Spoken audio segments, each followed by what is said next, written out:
Hey, this is John from Distressed Mullet, and this is this week's update. First of all, OR went off this week, and on Facebook, on the Distressed Mullet site, our correspondent Coley went to, I think, every single booth there, um, and they tried boards. They have socks you can jump up and down on Legos on because we're all looking for that. But when you think about glass and rocks and all the rest of that stuff, those booties look really cool. I want a pair.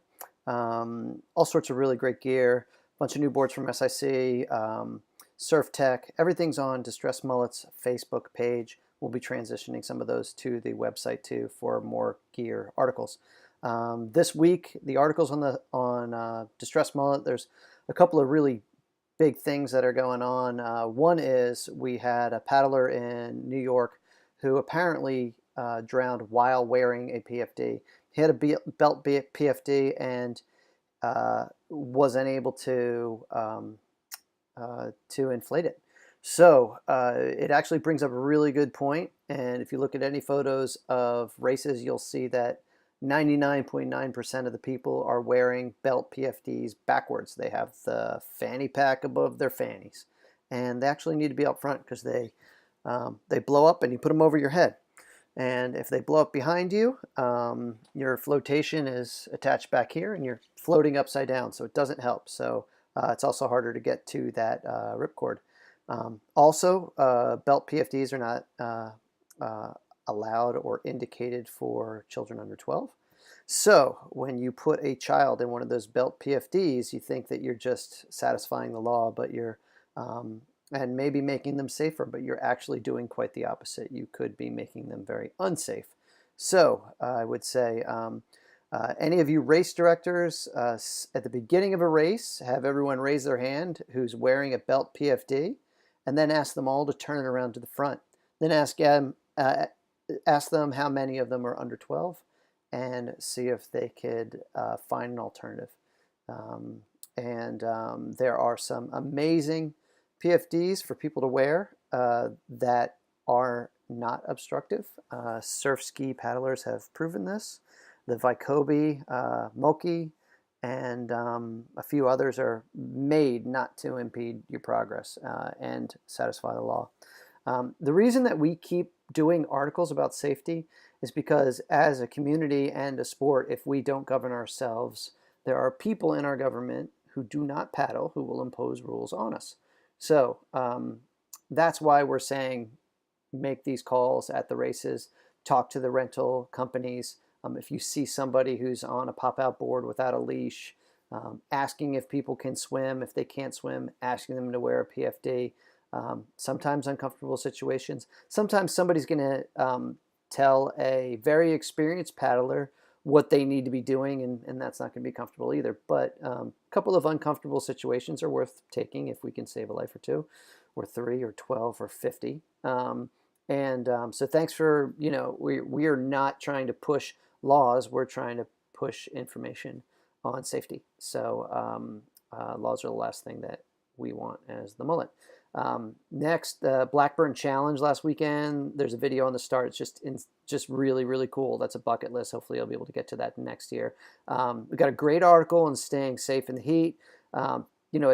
It's like heat index is above 100 where we are, and just humid, and staying hydrated or avoiding what my 5-year-old calls being low-drated. Very important. Then we've got a Maliko Monday video. Jeremy Riggs, just his footwork in this downwind video is just amazing. Got a great interview from the Gorge. Lisa Shell was out there with Aussie Pro Angie Jackson and Coley Yang also with this interview. It's like a 2-part interview, really, really cool. And a couple other little news items like a rental kiosk in Toronto that's got all these residents pissed off, and it's actually, it's a beach access type of argument. Also want to congratulate Sup Diva for winning their appeal and being allowed, winning that zoning board fight where they are in Long Island. They're one of the originals, and it's nice to see them stay in business. It's hard to be a small business. Now we got a Paddle Monster update. This week was huge. Coach Travis Grant's got all these videos. We did a couple in conjunction with NSP. The first one is just we've listed all, Travis got all of his Garmin data. So if you ever want to see speed versus heart rate, the Maui to Molokai race 2 weeks ago, we have all the Garmin data and then an interview with Travis. He talks for about 15 minutes about energy management, how he was able to stay in his zone 3 for over 2 of the 3 hours as a training race in preparation for the M2O, which is this weekend, which is also the other huge news.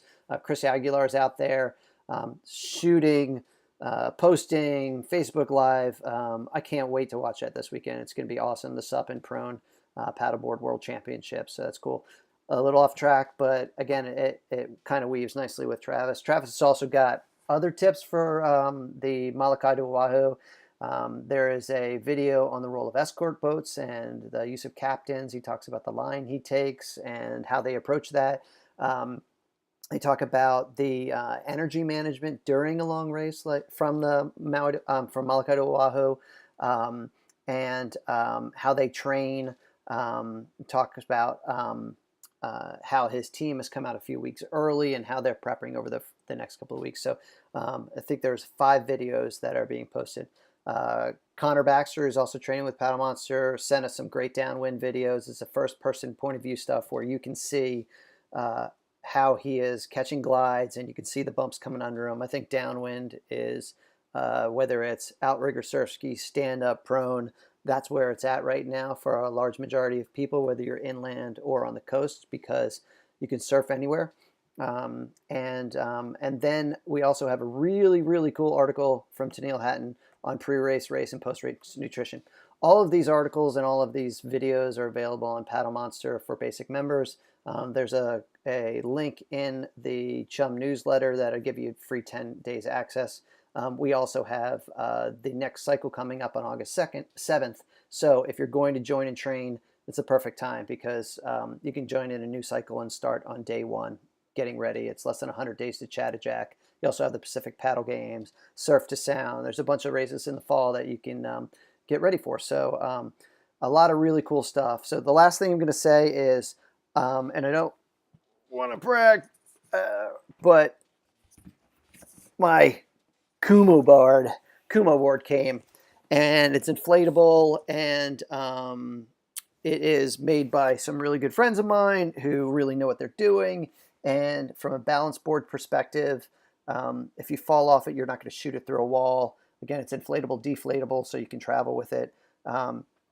It's the way that you can inflate and deflate it also affects how advanced or intermediate or beginner level that you want to do the exercises. So as you deflate it, it becomes easier if you put it on a rug, if you put it on grass. There's all sorts of variations, but really, really cool. I haven't had a chance to test it in person at home with my own version. I tested it at Surf Expo last time and really loved it. That's why I ordered it when they did their Kickstarter.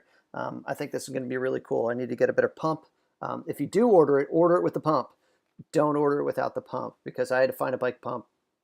Order it with the pump. It's worth the extra.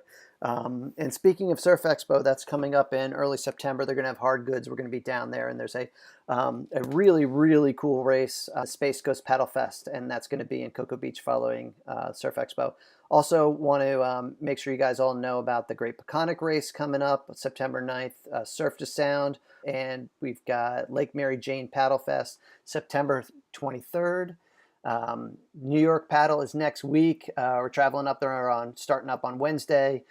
Can't wait to see everybody in New York. That is a bucket list. Start thinking about next year, because that is absolutely one of those races you've got to do. Awabi is the week after in Detroit. Got clinics and a great race. There's a 7-mile elite and a 2.5-mile rec race. They've got bands. They've got food. Huge.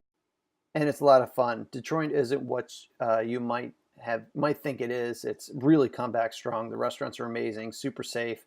The location's amazing. The water's clear. The people are great. I can't wait to get out there and see everybody. Zane Schweitzer's going to be there. Larry Kane's going to be there. Tons Midwest and East Coast paddlers, actually paddlers from all over. So really looking forward to see everybody.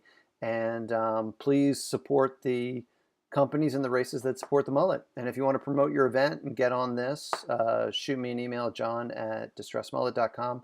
Thanks again for your support, and get on the water.